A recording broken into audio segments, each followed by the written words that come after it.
বিসমিল্লাহির রহমানির রহিম। আল্লাহর উপর ভরসা করুন এবং তার প্রতি সুধারণা রাখুন, কারণ বান্দা আল্লাহর প্রতি যেমনটা ধারণা করে আল্লাহ তার সাথে ঠিক তেমনই। আল্লাহর ব্যাপারে নিরাশ হবেন না, তার দয়ার প্রতি আশা হারাবেন না। একদিন রাসূল সাল্লাল্লাহু আলাইহি ওয়াসাল্লাম মসজিদে এসে আবু উমামাকে বসে থাকতে দেখলেন। তিনি তাকে বললেন, হে আবু উমামা, কোন ব্যাপারটি তোমাকে এই অসময়ে মসজিদে বসিয়ে রেখেছে? জবাবে তিনি বললেন, হে আল্লাহর রাসূল সাল্লাল্লাহু আলাইহি ওয়াসাল্লাম, ঋণের বোঝা আর দুশ্চিন্তা আমাকে কাবু করে ফেলেছে।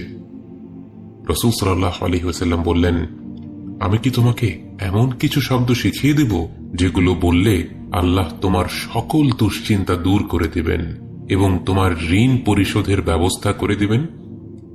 বলো, আল্লাহুম্মা ইন্নী আউযু বিকা মিনাল হাম্মি ওয়াল হাযান ওয়াল আজজি ওয়াল কাসাল ওয়াল বুখলি ওয়াল জুবন ওয়া দালা'id দাইনি ওয়া গলাবাতির রিজাল।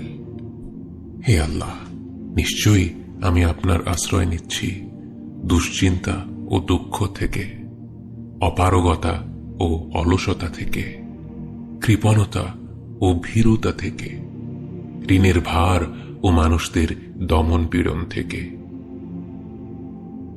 চমৎকার বরকতময় কিছু শব্দের দোয়া যেগুলো আল্লাহ ফিরিয়ে দেন না। আল্লাহর যেই বান্দাই পূর্ণ বিশ্বাসের সাথে এই কথাগুলো বলবে, আল্লাহ অবশ্যই তার জন্য স্বস্তি আর মুক্তির পথ বের করে দেবেন। আবু উমামা বললেন, আমি দোয়াগুলো পড়েছি, ফলে আল্লাহ আমার দুশ্চিন্তা দূর করে দিয়েছেন ও আমার ঋণ পরিশোধ করে দিয়েছেন।